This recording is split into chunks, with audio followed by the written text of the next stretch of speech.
Are you ready to witness a world magnificent transition? Join us as we journey into Iceland in March, a time when winter's icy grip begins to loosen. But the magic of the subarctic landscape still reigns. From the glittering blue depths of ancient ice caves, to the thunderous roar of partially frozen waterfalls, this is a land of fire and ice in its most dynamic state. Get ready for glacier hikes, wicked waterfalls, scenic tundra landscape, and amazing magma. So come hitch a ride with us on part 1 of our trip to Iceland.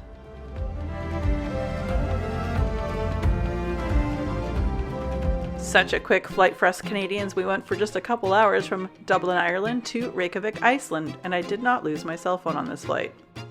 Unfortunately, we've lost a lot of our actual video footage of us walking downtown Reykjavik, but the streets of Reykjavik are highly recommended to just wander around. We only had a couple hours of sunlight, so we wandered around, and we'll just say this, the downtown area is super compact, super pedestrian friendly, and many of their attractions are centered in a very small, walkable area.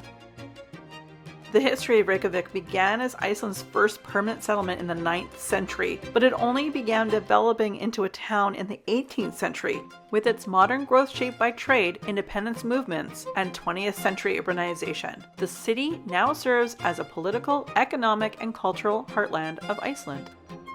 There is a reason we're only here for 4 days. Iceland itself is just very expensive. I think we had fish and chips, Nelson and I, and Canadian dollars, it was almost $100 between the two of us.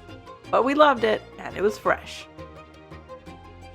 One of the best aspects of Iceland is that you only have to drive a short distance out of the city and find some of the most amazing natural waterfalls. I'm not going to pronounce it here. We will show you on the screen what this one's called. I'm not going to butcher the language. Stunning nonetheless.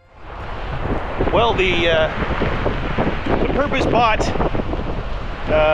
gear for Iceland is coming out, it's coming to work today. Because we're at a waterfall, and I couldn't even possibly name something Foss. Look at that.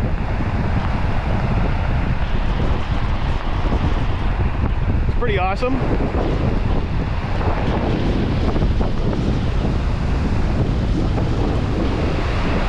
But as you can tell, it's raining. 26th of March, 2025. Woo-wee. Still a bit of snow left. It's a pretty easy little walk out here. I mean, the parking lot's right there. And the great thing about the rain and the weather is there's nobody else here. Everyone's like, nope, I'm gonna stay in the bus or the car or the whatever. This particular waterfall has the highest average water flow of any waterfall in Iceland and the second highest in Europe. Not too far away from our last waterfall, we made it to the next one, which I will not name because I'll butcher the name. So here you go. That's the name. This was gorgeous. It was one of those waterfalls you can walk right behind.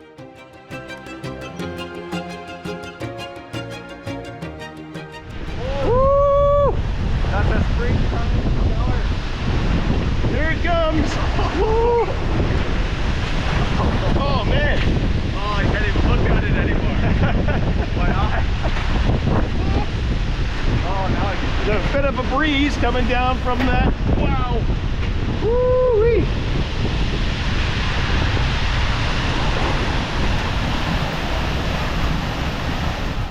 This waterfall is located in the southern region of Iceland, right by the route number 1. The waterfall drops 60 meters or 197 feet and is part of a river I'm not going to pronounce for reasons previously stated.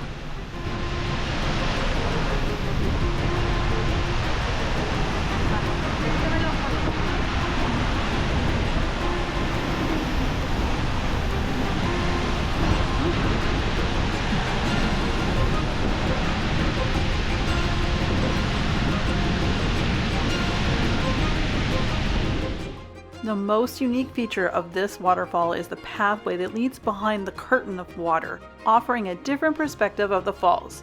But as we've said, be prepared to be wet and wear lots of waterproof gear. Hey Kim, say cheese!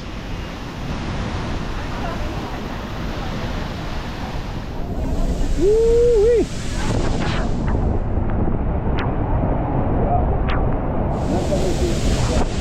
Woo-wee!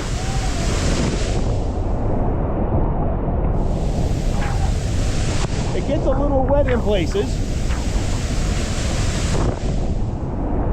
but it's fresh water.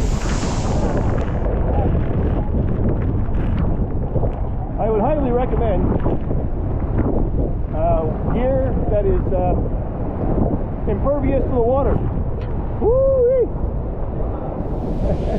We definitely could have brought some soap. Some soap? Yeah. Could have had a nice Icelandic shower. Woo! We all recommend this waterfall. On a personal level, probably my favorite waterfall that we saw on this entire trip. I think partially because you can walk behind it. So just 14 kilometers down the road from our last waterfall, we come to this other waterfall. It's a little off the beaten path. There's no reason, there's no parking fee or anything like that. And there's also no other people.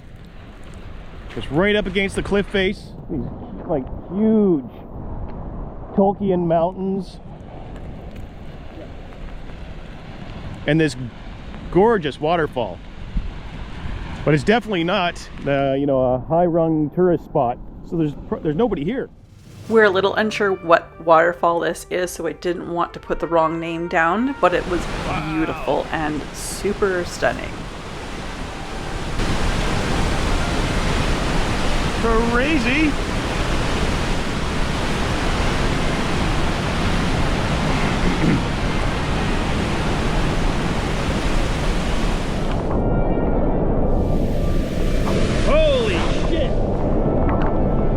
Yep, it's a little wet right here.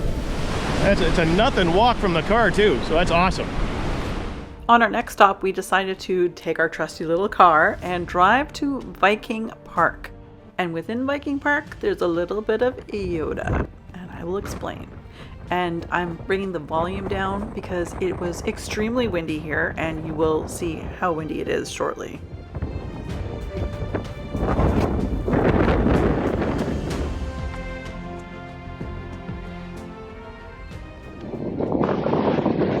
Well, here we are at the Viking Park. The Yoda Cave.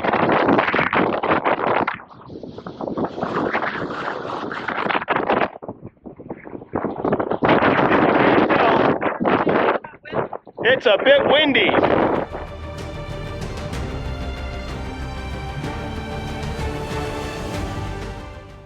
Viking Park in southern Iceland is a large natural area with scenic and historical sites, rather than a theme park with Viking characters. It is located on a large rock formation rising from the Black Sand Desert. It's approximately 11 kilometers from the town of Vik.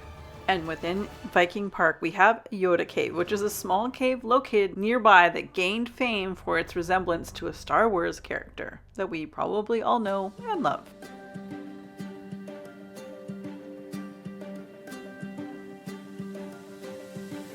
So yeah, as you can see, come in here and it's perfectly fine. And there it is. There's the Yoda.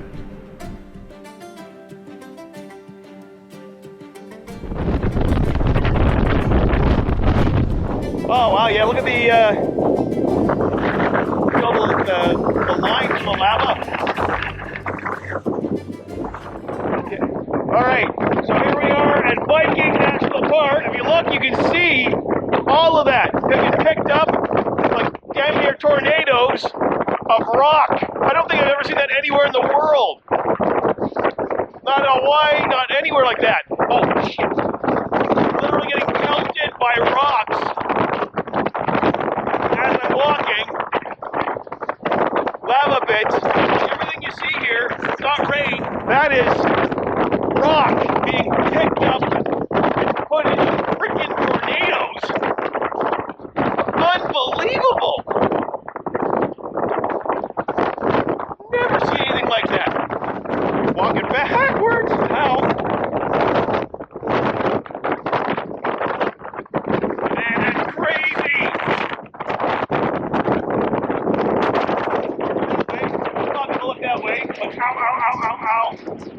Look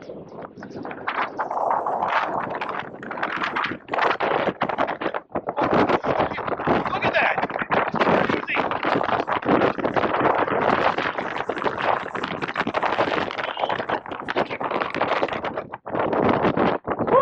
Oh!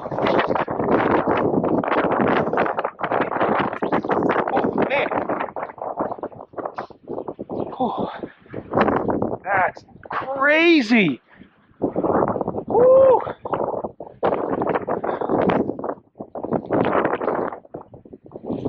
You can see it. As far as the eye can see, you see the open Atlantic Ocean there. And this rock is ripping everything apart.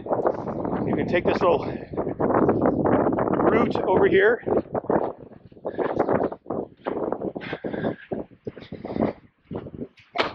Oh, man. Got a rock in my mouth.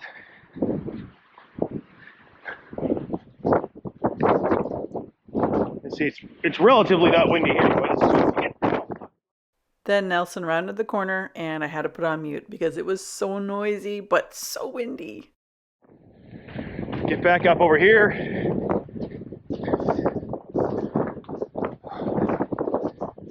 And get back over to the group. But that's great. I've never seen anything like that. Oh, there they are. Way over there. And I'll start walking back to them. As you can see, Iceland is a notoriously windy country with powerful gales and extreme wind speeds year-round. Its location in the North Atlantic and its lack of natural windbreaks from trees and mountains make it particularly susceptible to strong winds. The wind in Iceland is a significant factor in the perceived temperature, with the wind chill making already cold days feel so much colder. And as you can see, Mr. Nelson had to walk backwards and sideways just to get back to avoid the pummeling rocks in face, as I'll show you a photograph at the end. We're not joking. We took a photograph and it was like 1, 2, 3, cheese, and close your eyes as fast as possible. Your face hurt. Everything hurt. Maybe because we're Canadians, we quite enjoy these extremes, like the wet, the wind, and as you'll see further on in part 2, the snow. We get to see it all on this trip to Iceland, and we had so much fun, and well, here, finally made it after all this time.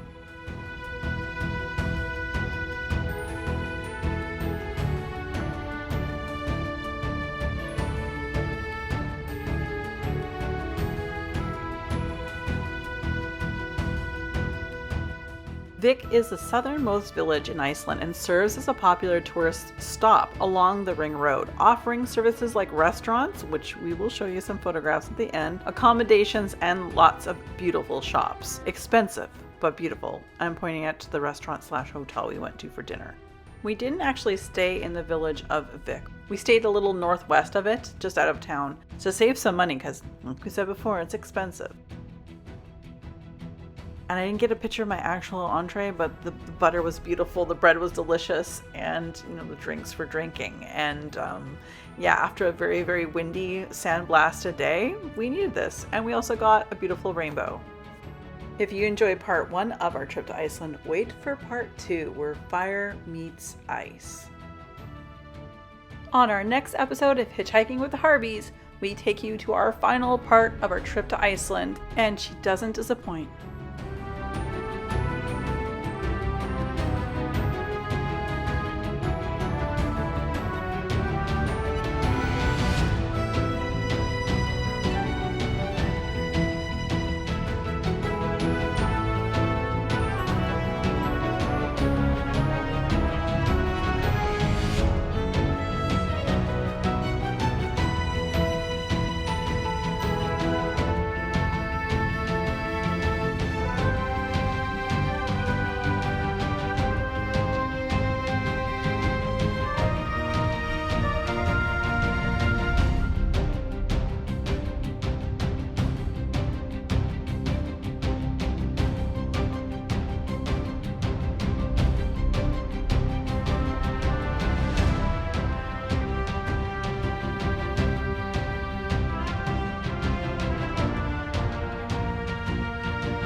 There is so much stunning beauty in Iceland that we really can't fit it all into just a couple of videos or one trip, so maybe we'll go back another day.